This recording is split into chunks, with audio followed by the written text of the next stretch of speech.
مذنبین رحمت للعالمین وعلی آلہ الطیبین الطاہرین المطہرین المطہرین واصحابہ الکاملین المکملین المکملین اجمعین اما بعد اعوذ باللہ من الشیطان اللعین الرجیم بسم اللہ الرحمن الرحیم ان اللہ لا یغیر ما بقوم حتی یغیروا ما بانفسہم وقال اللہ جل مجد الکریم وانتم الاعلون ان کنتم مؤمنین صدق اللہ العظیم۔ خدا نے آج تک اس قوم کی حالت نہیں بدلی نہ ہو جس کو خیال آپ اپنی حالت کے بدلنے کا۔ اللہ جل شانہ کی بے شمار حمد و ثنا نبی پاک صاحب لولاک صلی اللہ علیہ وسلم کی ذات پر بے شمار ہدیہ درود و سلام، حمد و ثنا درود و سلام کے بعد دعا ہے اللہ رب العزت آپ کی میری حاضری کو قبول فرمائے۔ عزیز طلباء، آج ہم جمع ہیں اور آج کے ہمارے اس پروگرام کی صدارت ہمارے جامع کے صدر محترم جناب محترم چودھری عبدالوحید صاحب کر رہے ہیں۔ اللہ پاک ہماری ساری انتظامیہ، سارے معاونین اور سارے مخلصین و محبین کو اپنی رحمتوں سے نوازے۔ میں نے آپ کے سامنے ایک فکر رکھنی ہے۔ میرے عزیز بیٹے مولانا محمد عابد صاحب، مولانا حسنین صاحب اور محمد احمد امام صاحب گفتگو کر رہے تھے دو قومی نظریے کے حوالے سے۔ دو قومی نظریہ کا خلاصہ میں بھی رکھنا چاہتا ہوں۔ جس وقت میرے پاک نبی صلی اللہ علیہ وسلم نے صفا کی پہاڑی پر کھڑے ہو کر قوم کو جمع کیا اور اس وقت میرے نبی کریم صلی اللہ علیہ وسلم نے جب بلایا اور پوچھا بتاؤ کہ اگر میں یہ کہہ دوں میں پہاڑ کے پیچھے سے ایک لشکر آ رہا ہے کیا تم تسلیم کرو گے یا نہیں؟ تو سب نے کہا جی کریں گے۔ اب وجہ کیا ہے؟ آپ صادق بھی ہیں، امین بھی ہیں، تو آپ نے فرمایا پھر بولو لا الہ الا اللہ محمد رسول اللہ۔ اللہ کی وحدانیت کا اعلان کر دیا کہ اللہ وحدہ لا شریک ہے، عبادت کے لائق فقط اللہ ہے۔ تو اس وقت دو قومیں بن گئی تھیں۔ ایک قوم وہ تھی کہ جنہوں نے میرے رسول اللہ کے اس کلمہ حق کے اعلان کے لیے میرے نبی کا ساتھ دیا، اور ایک قوم وہ بن گئی کہ جنہوں نے میرے رسول اللہ صلی اللہ علیہ وسلم کی تکذیب کی اور تصدیق نہیں کی۔ اب یہاں پر قومیں بن گئی، یہی دو قومیں بن گئی۔ جنہوں نے میرے نبی کی تصدیق کی، اگر حبشے سے بلال آئے تو میرے نبی کے سینے سے لگ گئے۔ جنہوں نے تصدیق نہیں کی، کعبے کا متولی تھا عمر بن حشام، ابو الحکم کہلاتا تھا، لیکن تصدیق نہ کرنے کی وجہ سے وہ مخالف ٹولے میں دوسری قوم میں چلا گیا اور ابو جہل کہلایا۔ ادھر فارس سے آئے ہوئے سلمان فارسی میرے نبی کے سینے سے لگ گئے اور میرے نبی کے اہل بیت میں شامل ہو گئے، لیکن سکا چچا ابو لہب وہ دوسری قوم میں ایک کھڑا نظر آتا ہے۔ اگر ادھر دیکھیں تو پھر روم سے صہیب آئے ہوئے میرے نبی کے خاندان میں، میرے نبی کی قوم میں، میرے نبی کی برادری میں، اسلام کی برادری کے جھنڈے تلے نظر آتے ہیں۔ لیکن اگر مکے کے قریشیوں کو دیکھیں، عتبہ کو دیکھیں، عتیبہ کو دیکھیں، شیبہ کو دیکھیں، میرے نبی کے خاندان کے رشتہ داروں کو دیکھیں، وہ دوسرے قبیلے میں، دوسری قوم میں کھڑے نظر آتے ہیں۔ اب یہاں پر فرق یہاں واضح ہو جاتا ہے کہ قوم نظریے سے بنتی ہے، قوم زمین سے نہیں بنتی۔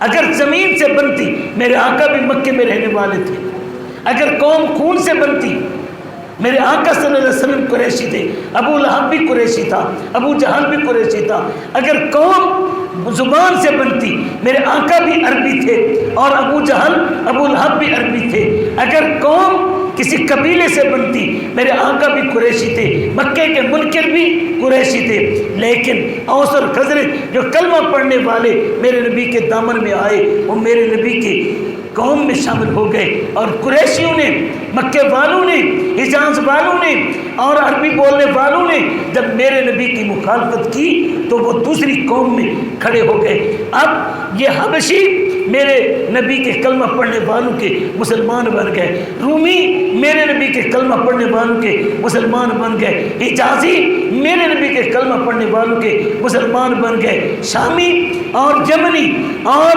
عجم کے رہنے والے میرے نبی کے کلمہ پڑھنے والی قوم کا حصہ بن گئے، لیکن جنہوں نے میرے نبی کی مخالفت کی، مدینے میں رہنے والوں کو بھی میرے نبی نے مدینے سے نکال دیا، میرے نبی نے مدینے سے نکال دیا۔ پتہ یہ چلتا ہے کہ نظریہ، دو قومی نظریہ کیا ہے؟ لا الہ الا اللہ محمد رسول اللہ ہے۔ پاکستان کا مطلب کیا؟ لا الہ الا اللہ۔ پاکستان کا مطلب کیا؟ لا الہ الا اللہ۔ پاکستان کا مطلب کیا؟ لا الہ الا اللہ۔ دستور ریاست کیا ہوگا؟ محمد رسول اللہ۔ دستور ریاست کیا ہوگا؟ محمد رسول اللہ۔ اولیاء کا ہے فیضان پاکستان۔ اب یہاں پر یہ بات جب واضح ہو گئی کہ قوم کس سے بنتی ہے، نظریے سے، نظریہ کیا ہے مسلمان کا، اسلام کا نظریہ ہے لا الہ الا اللہ محمد رسول اللہ۔ جس نظریے کا قائل ہوگا میری قوم ہے، جس نظریے کا قائل ہوگا میری برادری ہے، جس نظریے کا قائل ہوگا وہ میرا بھائی ہے، جس نظریے کے قائل ہوگا میں اس کے جھنڈے تلے، وہ میرے جھنڈے تلے ہوگا۔ جو اس نظریے کا مخالف ہے، چاہے سگا چچا بھی ہوگا تو میری قوم نہیں، میری قوم نہیں۔ میرے نبی نے کیا فرمایا؟ انما المؤمنون اخوہ۔ میرے نبی نے فرمایا کہ کلمہ پڑھنے والا، لا الہ الا اللہ محمد رسول اللہ کا قائل یہ تیرا بھائی ہے، اگر سگا باپ بھی ہوگا، اگر اس کلمے اس نظریے کا مخالف ہے، وہ باپ تو دور کی بات ہے، تیرا بھائی بھی نہیں بن سکتا۔ ایک بات، اور دوسری بات، یہاں پر پاکستان ہم نے کیوں حاصل کیا؟ وَأَنْتُمْ لَعَلَوْنَا إِن كُنْتُمْ مُؤْمِنِينَ۔ یہ نظریہ ہے کہ اسلام اور مسلمان حکومت کرے گا، محکوم نہیں رہے گا۔ حکومت کا حق فقط مسلمان کا ہے۔ اگر یہ حق نہ ہوتا، جب ہندوستان میں حکومت قائم ہوئی تو مسلمان فقط 5% تھے، مسلمان فقط 5% تھے، لیکن ہندوستان کے اوپر حاکم رہے۔ لیکن جب ان سے غلطیاں ہوئی، سازشیں ہوئیں، اقتدار چھین لیا گیا، تو پھر ان کے اوپر حکومت کرنے کے خواب نہرو بھی دیکھنے لگا، گاندھی بھی دیکھنے لگا۔ اب یہاں پر دو طبقے ہو گئے مسلمانوں کے، علماء کے۔ ایک طبقہ کہنے لگا نہیں نہیں، قوم جو ہے وہ علاقے سے بنتی ہے، زمین سے بنتی ہے، رقبے سے بنتی ہے، وطن سے بنتی ہے۔ لیکن اقبال نے جھنجھوڑ کر کہا کہ ظالم تجھے سمجھ نہیں آئی مدینے کا نظریہ؟ اگر علاقے سے بنتی تو میرے نبی مدینے کیوں آتے؟ اگر خاندان سے علاقے سے بنتی تو میرے نبی قریشیوں سے کیوں لڑتے؟ اگر علاقے سے بنتی تو ابو لہب ابو جہل سے کیوں لڑتے؟ اس سے پتہ یہ چلتا ہے کہ یہاں پر قوم کس چیز سے بنتی ہے؟ نظریے سے، فکر سے، سوچ سے بنتی ہے۔ جن کی سوچ ایک ہوگی وہ تیری قوم ہوگا، جن کی سوچ تو سے نہیں ملتی وہ تیری قوم نہیں بن سکتا۔ اس لیے جن علماء نے، میں نام لے دوں، دیوبند کے علماء اور خصوصاً حسین احمد مدنی نے مخالفت کی، مضمون لکھ کے اخباروں کے اندر کتابیں لکھ ڈالی اور کہنے لگا کہ جناب ملت از وطن است، ملت از وطن است۔ اقبال تڑپ کر کہنے لگا عجم ہنوز نہ داند رموز دی ورنہ، عجم ہنوز نہ داند رموز دی ورنہ، زے دیوبند حسین احمد زے دیوبند حسین احمد چے بل ادبیس۔ کہنے لگے یار اجمیان میرے نبی دی گل سمجھ ہی کوئی نہیں ہے۔ یہ میرے نبی کے دین کو اقبال تڑپ کر کہتا ہے کہ یہ لوگ میرے نبی کے دین کو سمجھ ہی نہیں پائے۔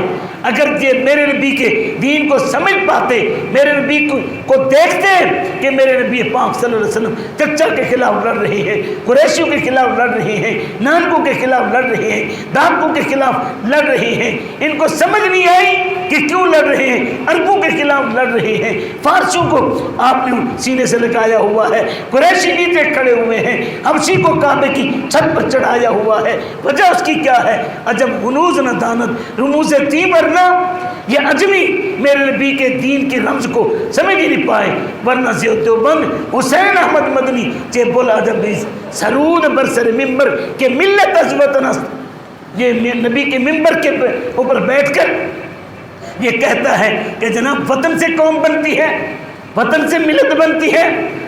فرمایا نہیں، سرود برسر ملت، سرود برسر ممبر کہ ملت از وطن است چے بے خبر زے دین محمد اور عبیس۔ کہنے لگے کہ ان کملوں کو تو میرے نبی کے دین کی سمجھ ہی نہیں آئی۔ اور کیا کہا کہ اپنی ملت کو قیاس اقوام مغرب سے نہ کر، اپنی ملت پہ قیاس اقوام مغرب سے نہ کر، خاص ہے ترکیب میں قوم رسول ہاشمی۔ وہ ترکیب کیا ہے؟ من قال لا الہ الا اللہ۔ پاکستان کا مطلب کیا؟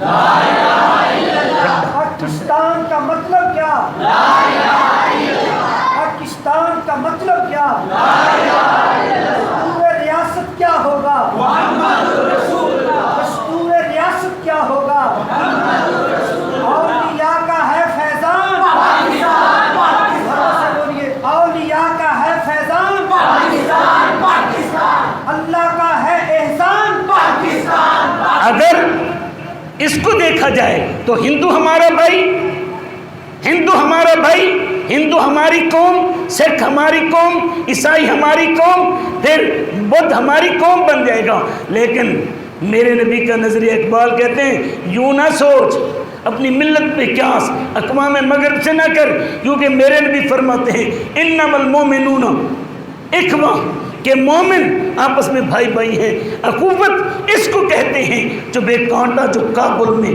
تو ہندوستان کا ہر پیر و جمع بے تاب ہو جائے۔ اقبال کہتے ہیں کہ سوچنا ہے تو میری نگاہ سے نہ دیکھ، میرے لفظوں کو نہ دیکھ، مدینے والے کے لفظوں کو دیکھ۔ الکفر ملت واحدہ، فرمایا کفر ایک الگ ملت ہے اور اسلام ایک الگ ملت ہے۔ کافر ہندو ہو، کافر عیسائی ہو، کافر یہودی ہو، کافر بدھ ہو، وہ سارے اسلام کے مقابلے میں الگ قوم ہیں، اور مسلمان ایک الگ قوم ہے۔